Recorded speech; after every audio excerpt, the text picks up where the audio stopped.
Welcome to the Lock Sportscast, your weekly source for Lock Sport news and sometimes interviews. This is episode 71, recorded October 9th, 2021. I'm your host, Charles Current. In today's episode, Master Lock Bluetooth padlocks, Amazon wants access to businesses, homes, and apartment buildings, Home Depot's Bluetooth power tool activation, Facebook locked out, first pick of the Mul-T-Lock 800, lockpicking forensics, Jonathan's Made Perfect Raffle update, making custom picks, products, meetups, a locksmith customer story, criminals, sales, giveaways, and more.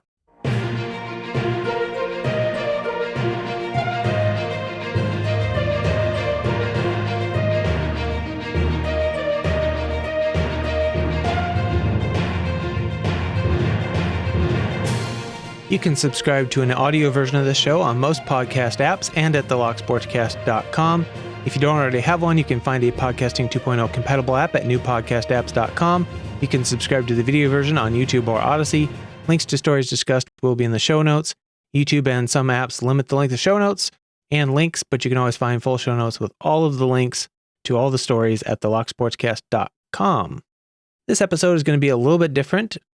News was a little light in Lock Sport this week, but I had a big pile up of articles from the last few months having to do with electronic security devices and electronic locks and stuff. So I thought it would be a good time to get some of those taken care of. First up is a story that was sent in called Master Lock introduces most secure Bluetooth-enabled padlock yet with new Bluetooth ProSeries padlocks. And the byline on this is not credited to a person, it's credited to PR Newswire. It's a press release. It's basically free advertisement that they send out to papers. And I'll read part of the press release here. It says, a culmination of 100 years of security expertise, Master Lock has expanded its Bluetooth-enabled product family with the introduction of its ProSeries padlocks. The new high-security padlocks come with a variety of shackle options, durable weather cover, and software compatibility, offering businesses enhanced security and cloud-based simplicity for job sites and facilities of all sizes. Master Lock Bluetooth ProSeries padlocks offer new security and functionality options within the Master Lock Vault Enterprise system, providing businesses with the most convenient way to control access, manage assets, and improve accountability, while eliminating the cost, security risk, and complexity of physical key management. By utilizing Master Lock Vault Enterprise, businesses of all sizes can experience seamless integration with the extended family of Master Lock's indoor and outdoor padlocks, lockboxes, and door controller for comprehensive security with no incremental credential fees included. Featuring a numeric 10-digit keypad for improved flexibility, administrators and authorized employees can now gain easy access to locks through manual codes, in addition to access via a mobile app. ProSeries padlocks come equipped with durable weather cover for outdoor use and enhanced weather resistance, as well as 3 shackle options, standard, long, and shrouded, for enhanced security in a variety of commercial applications. The combination of durable materials and flexible access options make the integrated solution Master Lock's most secure Bluetooth padlock yet. With our Bluetooth ProSeries padlock and Master Lock Vault Enterprise system, businesses can secure and monitor access to expensive equipment and other critical assets from the convenience of their smartphone or web interface. Audit history via Master Lock Vault Enterprise software also facilitates critical infrastructure regulatory compliance. This saves businesses time and money with no incremental fees to use our cloud-based software with integrated system, delivers a quick and substantial return on investment. So again, this is just a press release, basically an advertising piece from a PR company working for Master Lock. Take it with a grain of salt, obviously. It is Master Lock, and we know their idea of security. So the question is, did they put any more time and effort into the security of their digital solutions than they did their physical solutions? And this next story was put out by the Associated Press, Joseph Pisani. Amazon's mission, getting a key to your apartment building. And it says, Amazon is tired of ringing doorbells. The online shopping giant is pushing landlords around the country, sometimes with financial incentives, to give its drivers the ability to unlock apartment building doors themselves with a mobile device. The service, launched in 2018, dubbed Key for Business, is pitched as a way to cut down on stolen packages by making it easy to leave them in lobbies and not outside. Amazon benefits because it enables delivery workers to make their rounds faster, and fewer stolen packages reduce cost and could give Amazon an edge over its competitors. Those who have the device already installed say it reduces the constant buzzing by delivery people and is a safer alternative to than giving out codes to scores of delivery people. But they say the program may stir security and privacy concerns. Amazon said that it does background checks on delivery people and that they can only unlock doors if they have a package in hand to scan. But tenants may not know that Amazon drivers have access to their building's front doors, since Amazon leaves it up to the building's management to notify them. Ashkan Salanti, I'm probably butchering that name, a privacy researcher who was senior tech advisor to former President Barack Obama, said that any device connected to the internet could be hacked, including the one by Amazon, and bad actors could try to unlock the doors. He's quoted as saying, "You're essentially introducing a foreign internet-connected device into an otherwise internal network." Amazon didn't respond to questions about potential hacking. The device has already been installed in thousands of U.S. apartment buildings. They sometimes leave a clue placing a round sticker with an Amazon Smile logo on buzzers where the device has been installed. They say Amazon salespeople have been sent across the country to urge building managers to install the device. The company has reportedly even partnered with some local locksmiths to push it on building managers while they fix locks. Amazon installs the device for free and sometimes even throws in a $100 Amazon gift card. Sultani said he learned about Key for Business when he was approached by two Amazon salespeople who wanted access to the building where he lives in Oakland, California. Building management declined and no device was installed. However, another landlord in Chicago said he agreed to have the device installed in 4 of his buildings as a way to reduce package theft, which was getting so bad he was considering building a package drop box outside. The article says, currently, only U.S. Postal Service has a way to enter apartment buildings in order to get to mailboxes.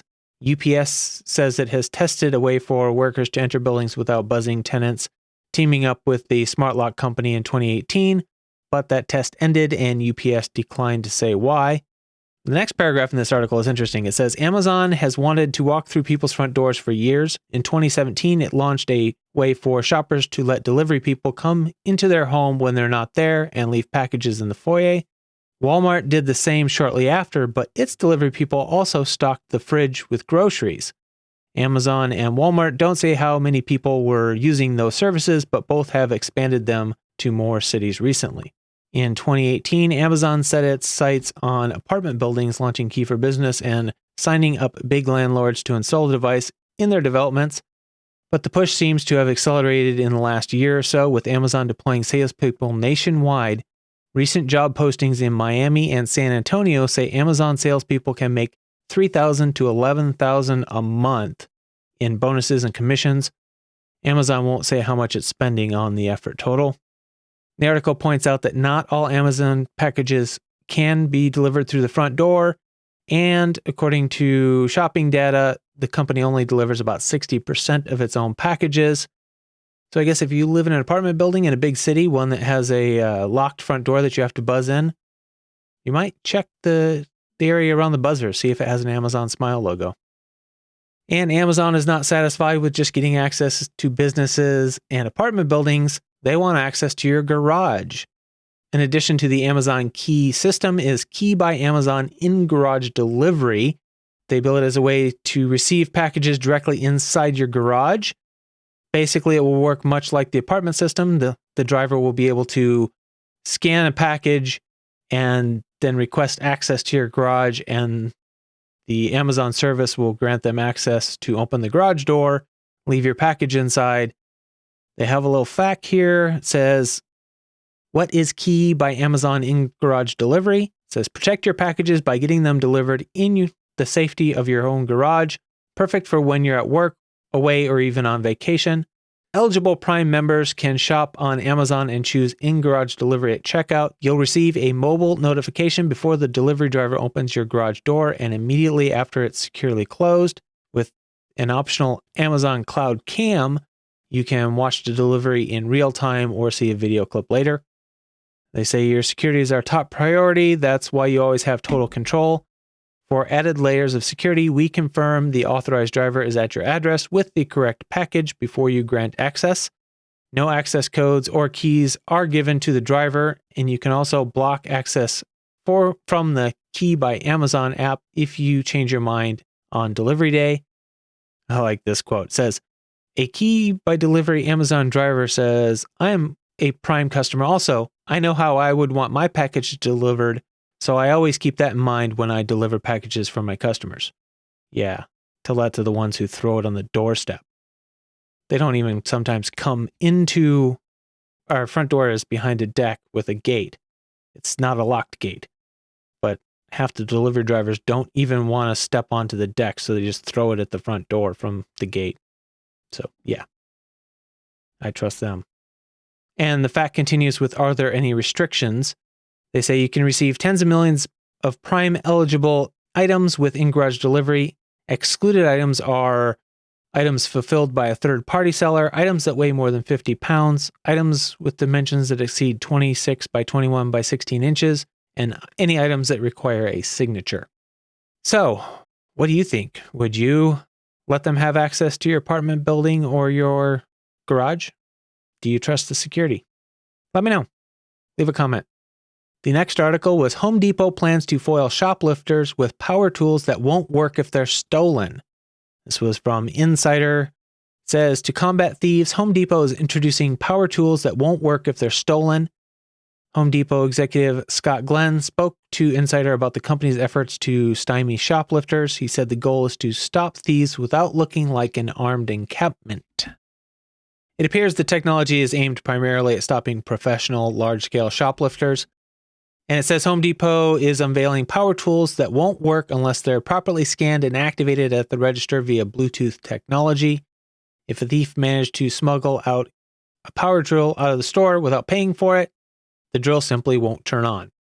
Scott Glenn, Home Depot's vice president of asset protection, told Insider about the company's fight against organized retail crime. He made a point to distinguish between professional shoplifters and disorganized solo thieves. The pros, he said, frequently are connected to a larger network that can, in some cases, function as sophisticated shadow business. They are very organized groups with leaders at the top that are recruiting people that are drug dependent, homeless, or down on their luck and offering them incentives and providing shopping lists to go out and bring back certain products. At the top levels of these hierarchies, there are absolutely good administrators that understand the return on their money. If they're that well organized, do you think possibly that they might be able to recruit somebody with the ability to deal with this problem with the Bluetooth activation, or get an insider to activate some of them? Maybe, maybe not. Interesting. We'll see how it works out if they actually implement it. An interesting set of tweets was shared with me about the Facebook blackout that we had. This particular tweet said, LMAO, friend at Facebook confirmed they ended up bringing in a guy with an angle grinder to get access to the server cage. And then in a related post, he said, they straight up have no physical keyholes like anywhere on the campus, and I guess they extended that philosophy to their server farms. The funniest part was, my first time having a meeting there, I pointed out to my host, a VP, that none of the doors have keyholes, so what happens if that system goes down? He laughed it off saying, oh, I'm sure we pay someone to think of that. Apparently not. But reading through the thread, I'm not sure what the truth actually was here, or if there's some whitewashing going on after the fact, but in an article by the New York Times, part of the story says, some Facebook employees who had returned to working in the office were also unable to enter buildings and conference rooms because their digital badges stopped working. Security engineers said they were hampered from assessing the outage because they could not get to the server areas. And then at the bottom, it has a correction that said, an earlier version of this article misstated a Facebook team's means of getting access to server computers at the data center in Santa Clara, California. The team did not have to cut through a cage using an industrial angle grinder. And the original person who tweeted said, apologies, Facebook has said neither an angle grinder or a drill was used to access the facility, but there were physical barriers their engineers worked their way around. So, not sure how accurate the original story was, or if there's some sort of whitewash afterwards because Facebook is embarrassed by what happened. I mean, they're very specific, saying that the team did not have to cut through a cage using an industrial angle grinder. Didn't say they didn't have to cut through a deadbolt or a padlock or something else. Just very specific. They didn't cut through a cage using an industrial angle grinder. Could be that the original story was just all hyped BS. It could also be that they're playing on a technicality to get out of that specific statement. And Jeff Moss shared a video on YouTube called Howard Smith of Wilson Bohannan Lock Company given Distinguished Alumni Award from Hillsdale College. The description on that video said, on September 24th, 2021, Howard Smith, president and CEO of Wilson Bohannan Lock Company, was honored by his alma mater, Hillsdale College. He was awarded the Distinguished Alumni Award for Business Management. Howard is a 1968 graduate from Hillsdale College, where he majored in history and minored in business. And going over the Wilson Bohannan website, it says that Wilson Bohannan is the oldest family-owned padlock company still producing padlocks in the United States, a fact that Wilson would certainly be proud of. It appears the original Wilson Bohannan filed his first patent in 1860. That's, by my rough calculations, that's what, like 160 years ago. Pretty impressive to have a family-run business running that long. I really had no idea they had that much history. But their locks are still used by a lot of the utility companies out here, so they obviously have some pretty good contracts keeping them going. It said something like they make 5,000 locks a day right now, all basically custom orders. So anyway, interesting video. You might want to check it out. In community news this week, Georgia Jim has what appears to be the first public pick of the Mul-T-Lock 800. He says there's not any notable changes from the original design. They made the Alpha Spring pin and pin versus the older solid pin, but nothing to improve the issues that existed with the MT5 Plus, like slider bounce, weak slider bitting, and no countermilling in the key pins. Anyway, link to that video in the show notes. Congratulations on the open, Georgia Jim. And there was a new post on the Tool Black Bag blog called Lockpicking Forensics. And a quick apology. I posted that on Twitter. I think maybe a couple of people that saw the post thought maybe it was my article. Let's be clear. I don't write.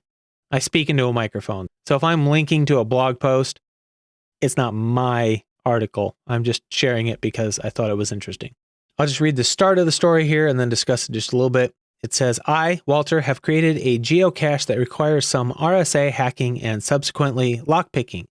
I bought an Abus Titanium 64 Ti 40 padlock to be picked. Several people were able to find it by teaming up together.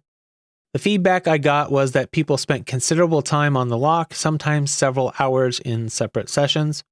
Geocacher number 15 was unable to lockpick the lock, even though he had practiced on an identical lock at home. I offered to go with him to give him advice. He couldn't open it. I also couldn't quickly open it.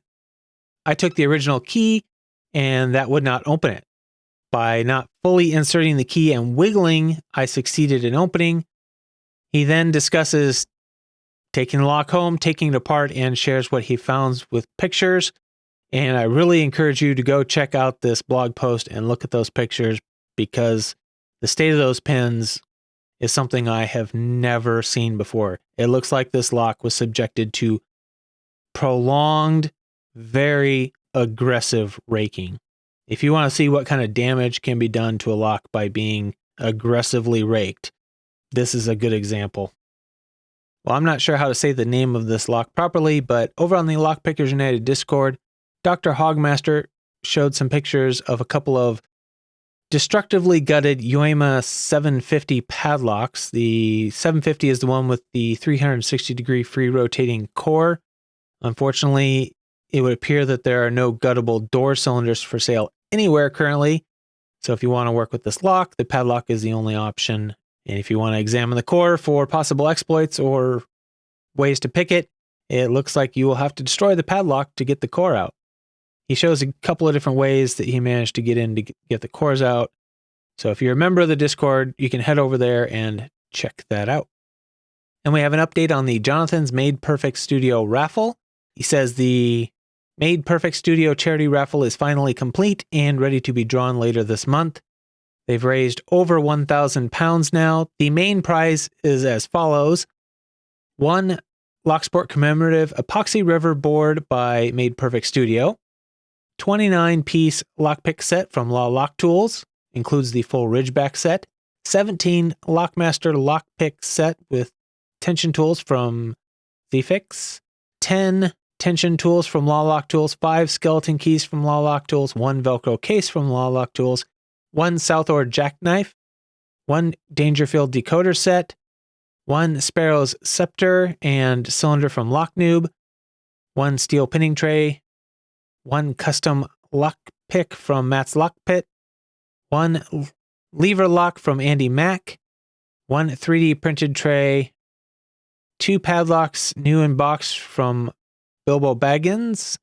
1 padlock from Made Perfect Studio. 1 lock from Made Perfect Studio. And 1 challenge coin from Panda. Looks like quite the prize list. So if you're interested in getting in on that raffle, you still have some time. So I'll have a link in the show notes if you're interested.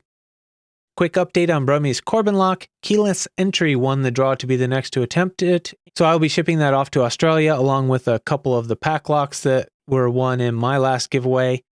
Probably will be a little bit because I won't be able to ship it out till Monday, and that shipping to Australia and quarantine period and stuff can take a little while. So for interesting videos this week, there's a set of videos put out by Lockpicking Dev called Making Custom Lock Picks, and there's several parts.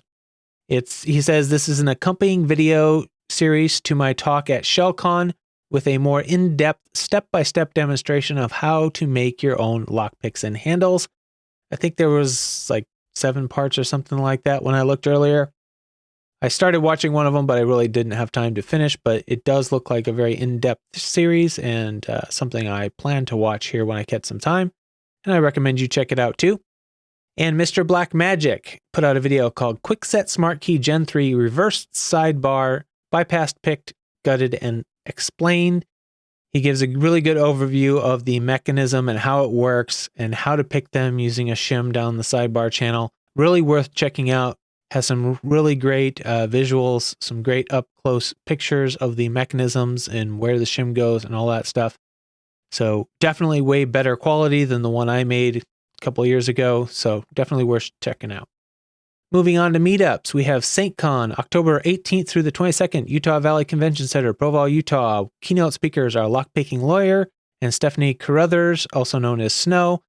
Definitely go check that out if you're in the area.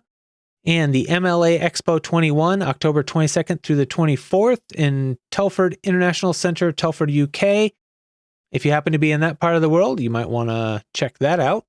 And if you're down in Texas, we have Lock Camp at Lockhart State Park, Lockhart, Texas, November 12th through the 14th.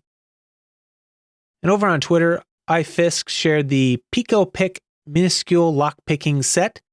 Their website says the Pico Pick is TIHK's answer to bulky lockpick sets that are hard to comfortably carry on your person. The matte black case is inconspicuous and easy to forget about on your keychain until you need it. The smallest lockpick set on the market, the Pico Pick, is just over 2 inches long, under ½ an inch wide, and 1/4 inch thick. Don't let the unassuming size fool you. It has everything you need to pick most pin tumbler locks in an emergency situation. In addition to a W rake and half diamond, the Pico Pick set includes a removable tensioner, all stainless steel, which is good because you wouldn't want that rusting in your pocket.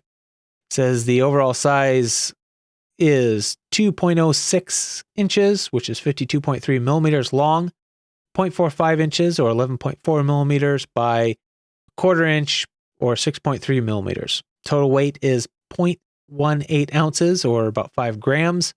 Stainless steel 301 half hard tensioner and picks. Body is reinforced composite plastic. You get a W rake and a half diamond and a removable tensioner. The set is currently sold out, but it looks like they normally sell for $29 US each. If you're interested, there will be a link in the show notes. And in the replies to that, somebody mentioned the Pocket Pick by Martin Newton, and according to a reply he left, the Pocket Pick is back in stock, and you can contact Martin Newton on his email. There will be a link in the show notes to his reply to that with his email. In case you're interested in picking up one of the pocket picks, they look like a really good quality pick. No updates on Lockpickers United belts this week. I didn't see any new purple or above ones to announce and didn't have any special requests for announcements. Didn't see any updates on Speed Locks tournament or new records or anything set there, so nothing going there. So we can move right on to the break. And I'd like to say thank you to the people that made this episode possible. I'll start with a special thank you to the anonymous person who donated $10 this week.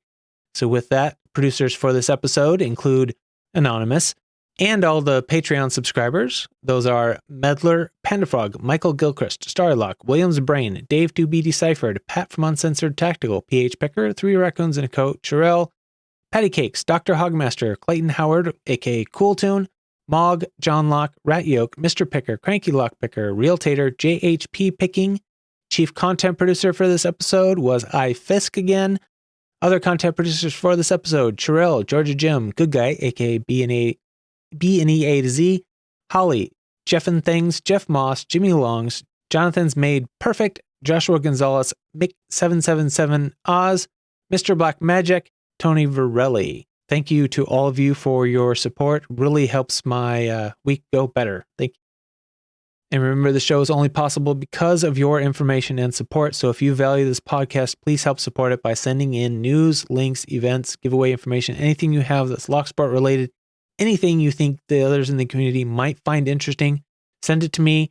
I really need some more Locksport community related news or even anything related to Locksport. It was really, really light this week. I had a bunch of these other stories that needed to get out anyway, so I'm filling in, but I could really use some more stories for next week. You can send anything to podcast@thelocksportscast.com or just go to the locksportscast.com/support, and you can find all the different ways to send me information or help support the show. Don't forget to share the show with your lockpicking friends. If you are going to an in-person or online meetup, it might be a really good place to share the show. Lots of people there who may not have heard about it. You can leave a review on your favorite podcasting platform or leave a comment and a thumbs up on YouTube.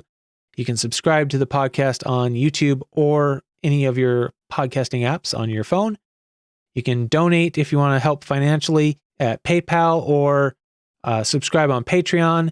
Patrons do get an audio version of the podcast a little bit early, about a day, if they use the private RSS feed that Patreon gives them. Not a big deal, but it's really all I provide other than a thank you for helping with the show. Also, if you have a Locksport journey story, just something about your journey through Locksport or into Locksport, how did you discover it? Was there something unique about how you discovered Locksport, or something interesting about your journey through Locksport or your journey through the Lockpickers United belt systems? Anything you have that is interesting that you think the community would be interested in hearing, you can type it up or record an audio or video version and send it in the show. Try to keep it to about 5 minutes max, but I would really appreciate any stories that you can send in. And this next story is a combination of a locksmith and strange lock story. And it's from Popville. It was titled PSA Locksmith Scam Quick Update. What actually happened was even stranger. It's by Prince of Petworth. And it said, Dear Popville, I just wanted to share a scam that I unfortunately fell victim to this morning. I locked myself out of my house. I had a Nest lock that I was able to unlock, but we also had a regular entry door lock in the doorknob for which I had accidentally left the keys inside. I called a company which had great Google reviews. With that service, you call dispatch and they send out a technician. The locksmith arrived and began working. She spent about 1 minute trying to pick the lock, and then before I knew what she was doing, she pulled out a drill and completely destroyed the lock. She claimed it was necessary and then offered to sell me a new one for $125. This was on top of the $250 she had already charged for the service. This all seemed wrong since it was a regular door lock, no deadbolt, no damage. I started to look online and it turns out this is a named and recognized scam. It is almost never necessary to drill out a regular lock unless the key has been broken in. A reputable locksmith will also look for alternatives to drilling, including inquiring about other entry doors that they might be able to pick if the first one doesn't work. This locksmith spent 10 minutes total at my house. I'd estimate she tried alternatives for about 1 minute before pulling out the drill, which I have documented on my Nest Cam footage. So either she's incredibly unskilled as a locksmith, or else she was really hoping to get me on the hook for a lock replacement. On top of all that, I called the company back to ask to speak with the manager about the issue. They immediately told the locksmith, who was just at my house, that I had called to complain. She phoned and text bombed me for several minutes asking why I'd complained. I did not know why a company would share that information with someone who has my address and knows my entry lock is compromised, but it made me feel pretty unsafe. Just wanted to let others know in the event they are locked out to avoid this scam. The websites I've looked at that report the scam say only call locksmiths who have local numbers, not 1-800 numbers, and to let them know you expect them not to destroy the lock if you think it's unlikely to be necessary, so they are aware you know about the scam. Then the writer came back with another update, said, I wanted to send a quick update since I learned the company wasn't responsible for the issue that I experienced, but what actually happened was even stranger. The plot definitely thickened since my first email. I didn't hear back from the manager after 3 attempts to reach someone, so I posted a negative review online. I immediately started getting calls and texts from another phone number. The man I spoke with very urgently wanted me to remove the review. He offered to Venmo me the $250 back. After I received it, I took down the review. Tonight, I got a call from the company that I called this morning and for whom I left a negative review. I guess it was up long enough for her to see it. Turns out they recently contracted a call center. That call center had sent me to a different company than theirs. Most likely, the people who came to my house were paying off the call center to route calls that should have gone to the other company. This is why dispatch called the scammer directly to say that I had complained instead of forwarding my call to the manager, and why they were so upset that I had left a bad review for the wrong company, it turns out. The one they were filching business from, she says. The man I had spoken to earlier in the day from the scam operation mentioned something like, a lot of people don't want to go to Southwest DC as the reason they sent her. I suspect the truth is that they thought they could take advantage of someone in Southwest DC. They probably have done so in the past. The number he called is from an affiliated business called Park Heights Locksmith. The woman I spoke with from the legitimate company said they are going to stop using the call center in October when the contract runs up. After that, it will be safe to call that company. In the meantime, and really anytime, best advice is never to call a locksmith with an 800 number. Apparently, this type of scam is on the rise. We've heard about that scam before. I think I've reported on it here before. I recall there being one story where a person called the locksmith service, one locksmith showed up, and then another one showed up afterwards. Sounds like some of these call centers are scamming both the locksmith services they're being hired by as well as the customers. So look for somebody with a local business page with a local number and then ask a lot of questions. On to the criminal news, and we're going to stay on the electronic security front here. We have electric scooters inside carjacked Penske truck allow police to track vehicle, suspect in Redford Township. This is from Redford, Michigan. Vehicle stolen from Wayne State University, suspect in custody. Police around Metro Detroit were on the lookout Wednesday night for a Penske truck carjacked at Wayne State University. However, police were able to track the truck because of what was in the back. Electric scooters that were inside the truck in the back were sending their signals, allowing the police to track the vehicle coming down Grand River Avenue in Redford Township. The suspect is now in custody. The owner uses the truck to pick up scooters to recharge for the next day. So no lock picking in that, but just an interesting case of modern electronics and their trackability tripping up the criminals. The next story was titled, Haddonfield Police Recover 2 Stolen Cars in Elizabeth. Haddonfield Police recently recovered 2 stolen cars in the Port of Elizabeth before they could be shipped overseas, police announced. This is Haddonfield, New Jersey. The cars were recovered before they could be loaded into a container and shipped overseas. Haddonfield Police said on a social media post, police have learned that someone is driving around town looking for side view mirrors that are not retracted on cars. I assume on specific models that have retractable mirrors, because not all of them do. They say this indicates that the cars are not locked. Once inside the car, they search for the car's start button to see if the fob is still inside. They are looking for cars in which the fob is left inside because this prevents the car doors from being locked. They use the fob to start and steal the car. Then they drive up the New Jersey Turnpike to the port of Newark Elizabeth, where they are loaded into one of almost 1 million containers that pass through the port annually before the owner is even aware that the theft took place. Haddonfield police detectives are working with multiple jurisdictions and agencies in this ongoing investigation. So the lesson there, don't leave your Bluetooth fob in your car. Might as well just leave the keys in the ignition of the old car. It's the same thing. If you're leaving the fob in there, just asking for it. And this next story was actually reported on by both the BBC and the Sun UK. I'm going to read most of this information from the BBC article. It says, Yorkshire gang's Game Boy device could unlock cars in seconds. A gang of car thieves used a handheld device disguised as a Nintendo Game Boy to steal vehicles worth £180,000. They stole 5 Mitsubishi Outlanders by using the gadget to bypass the car's security systems. West Yorkshire police said the device is worth £20,000 and could unlock a car in a matter of seconds. The trio, all from Yorkshire, were jailed at Leeds Crown Court after pleading guilty to conspiracy to steal. The 3 were arrested after a Mitsubishi Outlander was stolen from a driveway in Shoals on 20th of July. CCTV footage of the theft showed them unplug the car from its charging point before using the device to unlock and start it.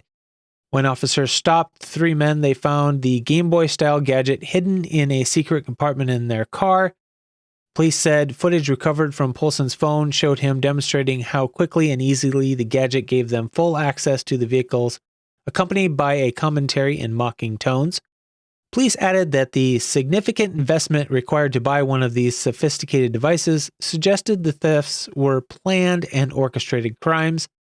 And then the Sun UK went into a little more depth about how they understand the system to work. There are several different ways for criminals to steal your car using keyless technology, but the most common is the relay attack. Clever Kit amplifies the signal from between the car and its key, tricking the computer into thinking its key is closer than it is. By taking the signal from the key and making it more powerful, the car thinks that the key is right next to it, unlocking doors and starting the engine. Normally, working in pairs, one thief will stand next to the car with a gadget, then the other will prowl the perimeter of the house with another, trying to connect to the weak signal from the keys inside. If a connection is made between the device, then the car can be opened, started, and driven away in just 10 seconds. The devices are small, sometimes resembling handheld gaming devices. When they go into talking about how to prevent theft and relay attacks, they go through the usual. They recommend basically a steering wheel lock, a club, but also potentially putting your keys in a metal box or Faraday cage when they're in the house, making the signal weaker and blocking it so that they can't relay it. And finally, it's time to move on to sales. Nothing's changed this week. We have thinkpeterson.com. Code for October is L8770022R. Good for 20% off a minimum purchase of $50 or more. That code will also be in the show notes in case you don't want to try and recreate what I just said. Also, they're still having a closeout on their 90 durometer picks, so you can go check that out. And as of this recording, the sale is still going on at mattslockpit.com, so you can head over there and check out his custom-made picks and get a discount. You can get 10% off at 3dlocksport.com with the code LSCAST10, or 15% off at makolocks.com with the code BYMAKO, 10% off uklockpickers.co.uk with the code GIFT. Giveaway section is really kind of dying. It doesn't appear anybody wants to share giveaways with me. So we just have the CLK Supplies hashtag LockBoss giveaway that runs every week, and then my monthly giveaway for a custom Padlock 100A with my logo engraved on it, or my final remaining $20 gift code for hooligankeys.com. You can get all the details at the locksportscast.com/giveaway, but basically share information with me for use on the show, and I will get you an entry into the giveaway. It's that simple. Or share the show online. Make sure to tag me in the social media post, and I'll get you an entry for that too. Remember to send me information you have that's Locksport related, even if you don't think it's important, or if you think it's such a big story everybody else has sent it to me, they probably haven't because they're thinking the same thing as you. So please send me anything you have. Just send a bunch. I would rather be swamped with stories than not have enough to keep publishing episodes, because I really do enjoy doing this for the community. It's a lot of work, but I really do enjoy it. So thank you, and keep it legal.